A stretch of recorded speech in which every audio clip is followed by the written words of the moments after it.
Shabbat Shalom, aquí estamos nuevamente transmitiendo para ustedes desde los montes del Valle de Curacaví en Chile, su servidor Osvaldo Calderón. Y hoy estamos dando inicio nuevamente a la segunda parte, por decirlo de alguna forma, de lo que implica la religión. Hemos estado viendo en los Shabbatot anteriores que hemos estado entregando con mucho detalle las características de lo que hace Babilonia y cómo opera ella dentro de la asamblea. Y la otra parte, el otro, por decirlo de alguna forma, el otro principado, recordemos que andarán dos juntos si no están de acuerdo. Bueno, estos dos andan juntos porque están en acuerdo en destruir justamente la asamblea mesiánica. Y es justamente el espíritu de Grecia, o el Ruach de Grecia, ¿no es cierto?, lo que vamos a empezar a estudiar de este Shabbat en adelante. Hoy vamos a hacer una gran introducción para que ustedes puedan entender un poco el trasfondo espiritual de dónde opera y desde dónde nace todo esto que nosotros estamos enseñando. Y claramente va a ir de la mano con lo que ya hemos revisado con respecto al tema de Babilonia. Pero claramente no todos tienen quizás el entendimiento o no todos han conocido estas partes de las Escrituras donde aparecen justamente estos rasgos que nosotros estamos justamente empezando a develar y empezando a justamente a entregarles a ustedes para que puedan entender cuál es la gravedad de lo que hoy se vive dentro de las congregaciones a nivel global, puesto que esto ya ha sido extendido en todo el planeta y lamentablemente van a haber muchos millones y millones de engañados que van a creer que están haciendo lo bueno cuando no es así, cuando están creyendo que están haciendo algo que supuestamente, entre comillas digo, bíblico, porque así lo dice la religión, y no es así.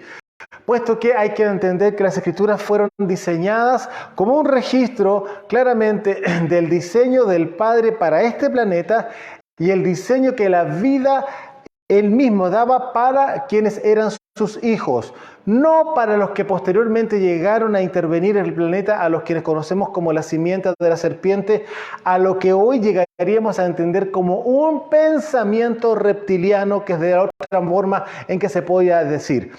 Hay que entender todo lo que obedece a reptiles, claramente obedece a la simiente de la serpiente. Entonces, bueno, aquí vamos a ver que claramente los gobiernos mundiales y globales siempre han sido representados como bestias y claramente es lo que se está esperando para el último tiempo, la marca de la bestia, como muchos ya lo conocen. Bueno, el tema de bestia habla con respecto a gobiernos o a imperios que claramente quieren gobernar o van a gobernar o han gobernado toda la raza humana o todo el planeta conocido. Entonces, ustedes podrán entender que lo que claramente estamos viviendo, como ya lo hemos mencionado anteriormente, es cumplimiento a la palabra profética de Pedro en el día de Shavuot, que ya estamos próximos a celebrar de aquí a unos días más, a unos 55 días aproximadamente, porque ya estamos a cerca de 5 días de celebrar justamente Pesaj. Hoy estamos en el día 10 de Nisan y el día 14 corresponde justamente el inmolar justamente el Cordero, para celebrar Pascua, Pesaj, ¿no es cierto?, que corresponde en el día 15, y ahí iniciamos claramente los 7 días de la fiesta de panes y levadura, que vendría siendo la fiesta de los matzá. Ahora, estamos claramente en un tiempo espiritual muy importante, puesto que recordemos que todas las fiestas que el Padre diseñó son portales espirituales para traer revelación y vida, y aún más todavía abundancia y prosperidad, puesto que porque si cumplimos con su mandamiento, todas las cosas nos son añadidas. Claramente, en cada fiesta hay una porción de revelación y de entendimiento aún mayor todavía de lo que el Padre puso como trasfondo en cada una de estas 7 fiestas que claramente nos siguen y nos acompañan durante todo el año. Ahora, recordemos, estamos claramente iniciando el primer mes conforme al calendario hebreo, conforme a la orden que dio el Padre a la salida de Egipto. No, lamentablemente, no es que lo que no corresponde a la fiesta de Rosh Hashanah, que viene siendo en el mes de septiembre. Esa fiesta fue una fiesta establecida a nivel rabínico, claramente para conmemorar el nacimiento o la creación de Adán hasta ese día, o hasta estos días, digamos. lo cual corresponde a los 5.783 años aproximadamente, digo, puesto que fue establecido a través de un sistema rabínico, lo cual hay una parte dentro de Israel que tampoco están muy en acuerdo con ellos y consideran que son más los años que deberían de estar registrados aún. Pero bueno, indistintamente de eso, vamos a dar inicio justamente a esta segunda parte de lo que vendría siendo la religión, y estamos entrando hoy día a revisar justamente el Ruach de Grecia o bien el espíritu de Grecia. Vamos a irnos a las Escrituras para empezar a conocer justamente desde dónde viene el inicio de todos estos principados a los cuales hoy día estamos justamente mostrando y estamos desmascarando, y justamente lo estamos desnudando claramente a través de la revelación de la Escritura. Daniel capítulo 2. Daniel capítulo 2. Y este capítulo 2 de Daniel es un capítulo extraordinariamente mesiánico, y claramente aquí está la clave de los tiempos en el cuando el Mesías tendría que llegar y el reino de nuestro Padre, el reino del Eterno, se establecería de forma perpetua sobre el planeta. Claramente, si un reino llega a invadir, para que se pueda entender de esta forma, o un territorio que ya ha sido tomado por otro gobierno o por otro reino, claramente hay que dar una lucha y una batalla. No por sí nuestro Padre se llama Yahweh Sebaot, es el Señor de los ejércitos, ¿no es cierto? El Eterno de los ejércitos. Adonai Sebaot también es la otra forma que se le conoce. Entonces, los ejércitos celestiales están siempre a favor de quienes somos sus Kadoshim, quienes somos sus santos, y claramente quienes somos parte de su pueblo Israel. Entonces, vamos a irnos a Daniel capítulo 2, y aquí vamos a conocer en este capítulo, que tarea para la casa, léalo completo, puesto que en este capítulo 2 de Daniel encontramos un sueño que incomoda al rey de Babilonia, que bien conocemos que era Nabucodonosor, y él tiene un sueño que lo dejó sumamente inquietado y espantado, pero en el momento de despertarse se le olvidó el sueño. Y resulta que manda a que vengan sus agoreros, brujos, hechiceros, etcétera, etcétera, etcétera, para que les vaya a revelar el sueño y le den la interpretación. Esos fueron los dos desafíos que estableció justamente Nabucodonosor en ese tiempo, y claramente, resumiendo un poco este capítulo, fue Daniel el que trajo justamente la revelación del sueño y la interpretación del sueño.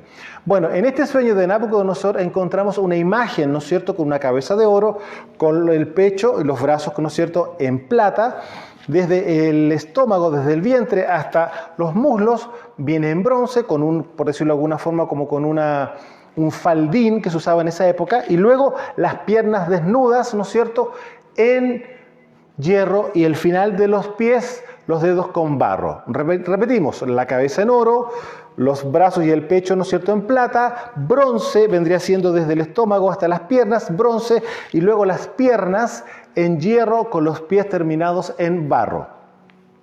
Ese es el sueño que él tiene, una estatua con esas nomenclaturas, ¿no es cierto?, con minerales, y luego dentro de lo que vendría siendo el sueño, dice que desde un monte aparece una piedra no cortada por mano que cae a los pies de la estatua y destruye claramente la estatua desde las bases. Aquí ustedes pueden dar cuenta que ese establecimiento entre hierro y barro, que es imposible que se junten, ¿no es cierto?, claramente produce una debilidad en toda esta estructura a nivel global, puesto que cada uno de estos materiales o estos elementos que corresponden a una estatua, que son 4, corresponden a 4 imperios mundiales que iban a existir. Y uno de ellos ya estaba operando en ese instante, que era Babilonia. Bueno, de hecho, ya vimos lo que era Babilonia, pero justamente es parte de este sueño también lo que hemos ya revisado. Ahora aquí vamos a ver en el capítulo 2 de Daniel, en el verso 37 en adelante, justamente la revelación de este sueño que Daniel le entrega a Nabucodonosor. Dice así: tú, oh rey, eres rey de reyes. Claramente está hablando de Nabucodonosor, lo que viene siendo el imperio de Babilonia. Porque el Elohim del cielo te ha dado reino, poder, fuerza y majestad. Y donde quiera que habiten hijos de hombres, bestias del campo y aves del cielo, Él los ha entregado en tu mano y te ha dado el dominio sobre todo. Tú eres aquella cabeza de oro. Y después de ti se levantará otro reino inferior al tuyo, que aquí vendrían siendo justamente los medo-persas. y luego un tercer reino de bronce, el cual dominará sobre toda la tierra. Y aquí está hablando claramente desde el vientre hasta los muslos, ¿no es cierto?, con respecto a lo que vendría siendo Grecia. Y Grecia opera desde el año 331 antes del Mesías, ¿no es cierto?, o del Mesías, hasta hoy. Y ustedes dirán, pero ¿cómo si eso ya no es? Quizás en el ámbito natural ya no existe, porque entendemos que está Alejandro Magno, los 4 gobernadores con los cuales él justamente subdividió posteriormente el reino, ¿no es cierto?, en 4 secciones, y etcétera, etcétera. Y ustedes lo miran, sí, eso fue en el pasado, pero hay que entender que aquí estamos hablando a nivel espiritual. Lo que sí efectivamente estaba ocurriendo en ese instante, Daniel estaba mirando hacia adelante, porque en ese instante estaban en el presente con el imperio de Babilonia. Faltaba que llegaran los medo-persas, que ni siquiera se había pasado por la mente que eso podría llegar a ocurrir, mucho menos que iba a llegar después, posteriormente, los griegos, y mucho menos lo que vendría más adelante, que eran los romanos. Se podrá entender que esto está mostrando lo que ha de venir justamente en los imperios que iban a gobernar. Y pregúntame dónde, no solamente sobre todo el planeta, también sobre Israel. Entonces, seguimos. Verso 39. Y después de ti se levantará otro reino inferior al tuyo, los medo-persas, y luego un tercer reino de bronce, el cual dominará sobre toda la tierra. Hablamos de Grecia desde el año 331 antes de Mashiach. Y el cuarto reino será fuerte como hierro, y como hierro desmenuza y rompe todas las cosas, desmenuzará y quebrará todo, Roma. Y lo que viste de los pies y los dedos, en parte de barro cocido de alfarero y en parte de hierro, será un reino, está hablando de Roma, claramente, un reino dividido, más habrá en él algo de fuerza del hierro, así como viste del hierro mezclado con el barro cocido. Y por ser los dedos de los pies, que aquí estamos hablando que son 10, ¿no es cierto? Operan 10 reyes, o sea, 10 naciones, ¿no es cierto? En parte de hierro y en parte de barro cocido, el reino será en parte fuerte y en parte frágil, está hablando de Roma. Así como viste, el hierro mezclado con barro se mezclarán por medio de alianzas humanas. Cuando se habla de alianzas humanas, aquí en el hebreo dice por la cera humana. Está hablando a niveles de generaciones, o sea, está hablando de matrimonios. Una de las estrategias políticas que existían en esa época y que eso siguió avanzando a través de los siglos fue justamente establecer matrimonios a niveles de gobierno. O sea, la hija del rey se casaba con el príncipe del otro reino, cosa que se estuvieran unas alianzas en shalom, en paz. ¿Para qué? Para no tener enemigos cercanos. Entonces, gran parte de las estrategias políticas que ya existían en esa época era justamente establecer vínculos matrimoniales o vínculos afectivos entre los reyes o emperadores, como ustedes los quieran nombrar, para que justamente se estableciera una alianza de paz entre una nación y otra. Cosa que no tuviera ningún tipo de, por decirlo de alguna forma, de resquicio para que pudieran levantarse una nación en contra de la otra. Entonces, claramente establecían alianzas humanas como nosotros tenemos en esta versión, ¿no es cierto? A lo que implica justamente matrimonios. Pero no se unirán el uno con el otro, como el hierro no se mezcla con el barro. Es decir, era una apariencia, ¿no es cierto?, de unidad, pero a la larga no se iban a... O sea, era solamente una apariencia de que está todo bien, pero en sí mismo entre ellos no iba a haber ninguna gran comunión que digamos, ¿ya? Entonces, verso 44, aquí está hablando del imperio romano. Miren lo que pasa en el verso 44. Y en los días de estos reyes, o sea, del imperio de Roma, ¿por qué vuelvo a remarcar esto? Recordemos que el imperio romano sí efectivamente fue dividido en 2 imperios, el occidental y el oriental. Entonces por eso se habla que era un reino dividido. Y no es casualidad que haya sido claramente también las 2 piernas de la estatua. Y aún le sumamos justamente que eran 10 los dedos. Y claramente, si nosotros revisamos la historia, vamos a encontrar que dentro de la división de Occidente y Oriente habían 4 reinos y 6 reinos que estaban en unidad entre ellos. En total era todo una apariencia de que estaba todo bien, pero claramente cada uno con sus propias envidias, con sus propios celos, con sus propias ambiciones, y claramente era todo una apariencia que estaba todo bien. Por eso en parte era fuerte, porque claramente había por decirlo de alguna forma, una fuerza política y militar no menor por parte de Roma, pero en el ámbito político las cosas no eran muy bien. Recordemos una cosa, que jamás los hijos de la serpiente van a tener fidelidad uno con el otro. De hecho, tanto así, aquí hay una influencia absoluta con respecto al espíritu de Grecia, porque el espíritu de Grecia, una de las cosas que sí realmente trae es la competencia. Entonces ustedes se podrán dar cuenta que vamos a verlo más adelante esto, pero es parte de lo que ya había en el momento en la atmósfera espiritual de la época. Recordemos que Roma viene posterior a Grecia, y desde Grecia se sueltan todas estas cosas que vamos a ver más adelante. Entonces, verso 44.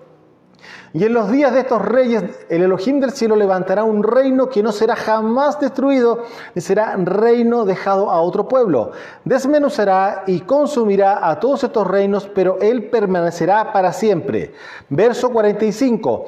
Esto ocurrirá de la manera que viste que del monte fue cortada una piedra, no con mano, la cual desmenuzó el hierro, el bronce, el barro, la plata y el oro. O sea, los 4 gobiernos van a ser totalmente destruidos. ¿Por qué? Porque viene un gobierno que es santo, un gobierno que no tiene envidia, un gobierno que es de amor, y por causa de ese amor hubo una cruz y un calvario y una sangre derramada. Entonces, sigo.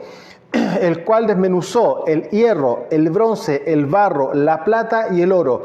El gran Elohim ha mostrado al rey lo que ha de acontecer en lo porvenir, porque está por venir, y el sueño es verdadero y fiel su interpretación.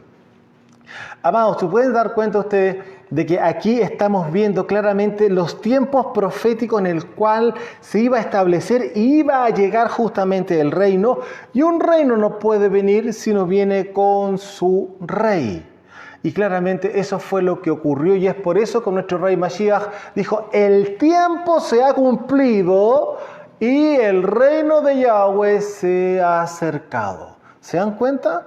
Ahora logramos entender esas palabras que claramente con una mente occidental es imposible entenderla, y es por eso cuando tenemos una mente renovada en las Escrituras, que viene siendo una plasmación de una mentalidad divina y también de Medio Oriente, donde son nacidas todas las cosas, es por eso que claramente es mucho más fácil lograr entenderlo. Cuando uno ha salido de Babilonia, ha salido de Grecia, es decir, ha salido de la religión, estamos disponibles para que el reino nos pueda traer luz y revelación y establecer justamente en nosotros una confianza en las Escrituras de manera totalmente distinta a la, entre comillas, confianza que tuvimos en el pasado.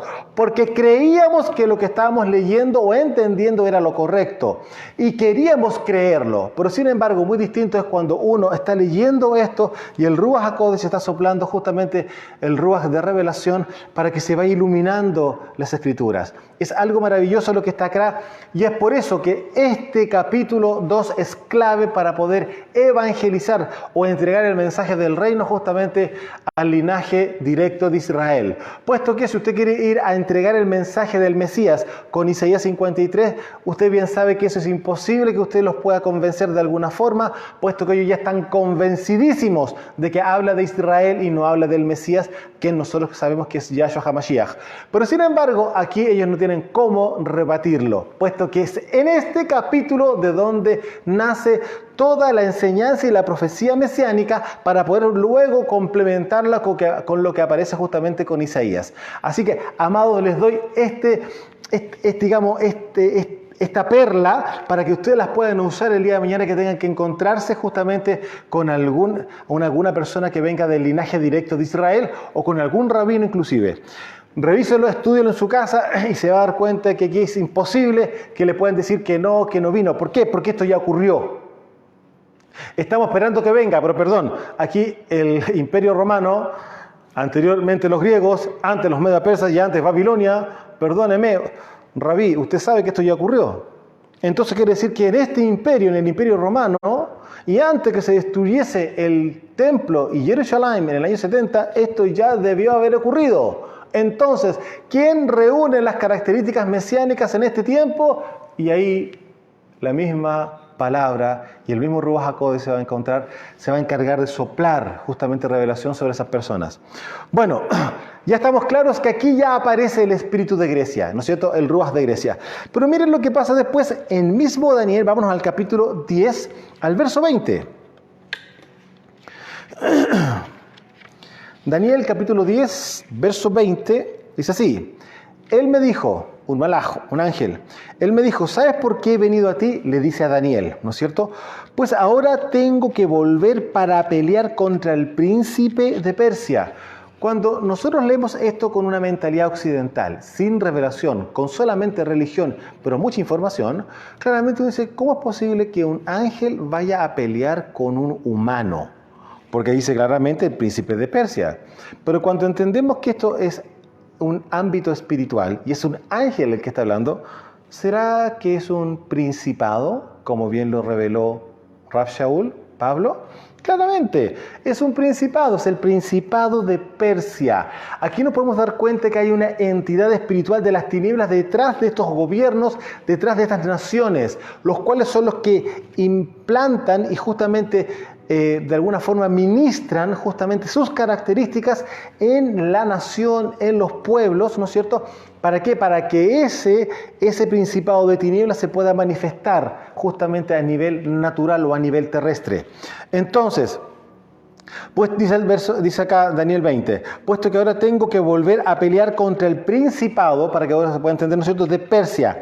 Y al terminar con él, o sea, está claro que viene un orden, al terminar con él, el príncipe de Grecia vendrá. O sea, el principado de Grecia va a venir. O sea, la manifestación de lo que ocurrió efectivamente a través de Alejandro Magno sí se iba a activar, ¿ya? Pero yo te declararé lo que está escrito en el libro de la verdad. ¿Se pueden dar cuenta que aquí hay otro libro? ¿Se acuerdan cuando ministramos justamente los libros? Y hay una cantidad impresionante de libros y registros que son celestiales. Bueno, acá hay un libro que se llama el libro de la verdad. Ahora, ¿te suena un poco o les suena un poco cuando Mashiach dijo, yo soy el camino, la verdad y la vida, y nadie va al Padre, así no es a través de mí? Y recordemos lo siguiente, que el camino, la verdad y la vida, que es la Torá. Ahora, hay un libro que está justamente registrado, y lo vamos a verlo más adelante, lo más probable nuevamente este año, que es justamente en el libro donde el Padre tiene escrito a todos sus santos, a todos los que son Kadoshim. Pero sin embargo, él mismo le dice a Moshe, porque Moisés en algún momento cuando viene justamente bajando con las tablas, con la Torá, ¿no es cierto? Y se encuentra con el becerro de oro, estoy avanzando un poco a lo que va a pasar de aquí a unas semanas más, resulta que se encuentra con esta herejía. Y resulta que él conocemos nosotros lo que ocurrió en ese momento, pero él va a interceder por el pueblo de Israel. Y dice, no le cuentes este pecado, bórrame tu libro. Y perdón, ¿en qué momento parece que hay un libro donde están todos registrados? Hay cosas que ustedes se pueden dar cuenta que estaban conversadas, que se conocían por parte de Moshe, que no están técnicamente registradas, pero da a entender de que esas cosas ya estaban conversadas con el Padre. Y el papá, ¿qué es lo que le dice? No, yo no te voy a borrar a ti. Yo voy a borrar de mi libro el que peque contra mí. Entonces, fíjese una cosa, dice claramente acá, el ángel le dice, pero yo te declararé lo que está escrito en el libro de la verdad. Y ninguno me ayuda en contra de ellos, sino Mijael o Miguel, ¿no es cierto?, quien es vuestro príncipe. Fíjese una cosa, aquí le está hablando a Daniel, uno de las casas de Israel deportado en Babilonia. Y resulta de que aquí está dejando claramente que el principado que está justamente establecido para justamente proteger a Israel y dar la batalla en contra de los otros principados de las tinieblas viene siendo Mijael o Miguel. ¿Usted sabe lo que significa Mijael, o en este caso Miguel o Micael también, que viene siendo la otra forma de decirlo en el hebreo? Significa quien como Elohim, quien como Dios, si lo puede traducir usted también así, o quien como Él. Recuerde que la abreviación Él corresponde justamente a Elohim. Entonces, ¿qué significa Miguel? Miguel significa quien como Elohim. Entonces, ese ángel que es Miguel, ¿no es cierto?, es el príncipe de los ejércitos, ¿no es cierto?, celestiales que está acá abajo en la tierra justamente protegiendo a nuestra nación Israel. Entonces aquí tenemos ya una revelación no menor, importante, que hoy día sigue estando Miguel ahí dando la batalla. Por eso vemos que muchas cosas que están pasando hoy día en Medio Oriente, hay cosas extraordinarias que ocurren, estallan los misiles en los aires, habla, ¿no es cierto?, mucho con respecto a como una cobertura invisible que existe, ¿no es cierto?, pero el Papa es fiel. Y está mostrando claramente que Él está con su pueblo, con su nación, puesto que Él la formó y es esa nación la que el día de mañana va a tener una nueva Jerusalén, donde van a haber 12 puertas para que entremos las 12 tribus de Israel para gobernar desde la nueva Jerusalén a todas las naciones. Entonces, si aquí nos podemos dar cuenta, ya el espíritu o el Ruach de Grecia ya está en operación, ¿no es cierto?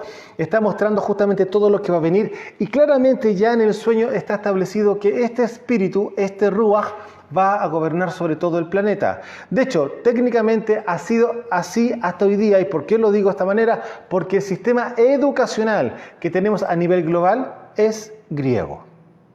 De hecho, acá en Chile aún todavía hay sectores a niveles educacionales que vienen después de la sección básica, viene la educación media y en algunas partes se le llama liceo. Y justamente el liceo también es una palabra griega y el liceo era donde justamente eran equipados los que iban a entrar a la alta magia allá justamente en Grecia. Estamos hablando de cosas no menores. Entonces, amados, ¿se podrán dar cuenta de que esa influencia sigue estando hoy día presente hasta ahora? 2023, por decirlo de alguna forma. Claramente que sí. Ahora, una de las cosas que tenemos que ver es lo siguiente. ¿Qué es lo que está cubriendo justamente la estatua en Nabucodonosor? El bronce. El bronce dijimos desde el estómago, ¿no es cierto?, hasta las piernas. Pero en esta sección, ¿qué es lo que ocurre a nivel espiritual y a nivel natural? Sabemos que en el estómago, ¿no es cierto?, se encuentra como la central o el centro del ruaj, del espíritu del hombre. Y luego de eso vienen los órganos reproductores. Entonces aquí estamos viendo que hay dos cosas que sí Grecia hace. Y una de ellas justamente es producir en esa blindaje que está a la altura del estómago, para un blindaje espiritual para que no venga a soplar el Ruach HaKodesh al espíritu del hombre y traiga revelación. Entonces, ¿qué ocurre? El Ruach del hombre se empieza a debilitar, a empobrecer y escuchen bien esto, no tiene la capacidad de madurar. Por lo tanto, usted se podrá dar cuenta por qué hay tanta inmadurez espiritual dentro de las congregaciones a nivel global y siguen queriendo leche y algunos quieren leche hasta descremada inclusive, porque les cae mal inclusive la leche entera. Ustedes bien saben que Pablo mismo dijo en algún instante en la carta a los hebreos, ustedes ya deberían ser maestros, ya deberían ser deberían ser maestros, ¿no es cierto? No roe son los pastores. Usted ya debe estar en un nivel distinto, pero siguen pidiendo leche, quieren volver a los viejos rudimentos. Bueno, esa sí es como está hoy día la congregación a nivel global. Falta que tenga un chupete y un babero. No maduran, no hay nada que los remezca, siguen estando estáticos ahí. ¿Por qué? Porque justamente el espíritu de Grecia, una de las cosas que hace es bloquear justamente la revelación del Ruach HaKodesh a su propio Ruach. Y ahora, ¿qué viene posterior a eso? Una reproducción, ahí están los órganos genitales o reproductores, de un sinfín de pensamientos, ideologías, filosofías, el humanismo, el intelectualismo. Eso es lo que ella reproduce cosas que van a niveles mentales. Y cuando hablamos de ideologías, usted me podrá decir si esa palabra no la ha escuchado en los últimos tiempos a nivel político, y qué curioso que la política también viene de Grecia, y qué curioso que justamente el espíritu de Grecia es uno de los espíritus más importantes dentro de la masonería. Entonces, usted se puede dar cuenta que esto no es menor lo que estamos revisando, lo que estamos revelando hoy día.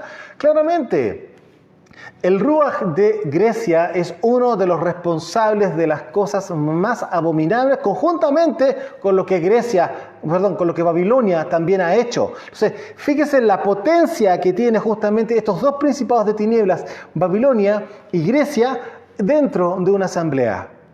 ¿Podrá darse cuenta usted de que efectivamente aquí hay cosas que son bastante delicadas, y claramente son tan delicadas que producen justamente una sinfín de filosofías y pensamientos religiosos, por decirlo de alguna manera, que ha traído justamente a la decadencia absoluta de la Asamblea Mesiánica, perdiendo totalmente el poder, la autoridad, lo cual viene por consecuencia de la santidad y el entendimiento de la Torá. Porque para eso vino justamente Mashiach, para limpiarnos y darnos una nueva oportunidad y un nuevo inicio justamente en el aprendizaje y en el conocimiento y en el caminar, poniendo por práctica claramente la palabra del Padre que vendría siendo su Torá. Entonces, se puede dar cuenta que esto no es menor lo que estamos revisando. Ahora, miren lo que pasó en el pasado, ya entendiendo que el bronce opera claramente con Grecia. Vamos a ver en Bereshit, vamos a ver en Génesis, ¿qué pasa con respecto al tema del bronce? ¿Hay algo de bronce por ahí que podría darnos alguna luz de dónde se puede empezar a enraizar este tema? Miren en Génesis capítulo 4, Bereshit capítulo 4, verso 22, y miren lo que pasa con la descendencia de Caín. Miren lo que pasa con la descendencia de Caín.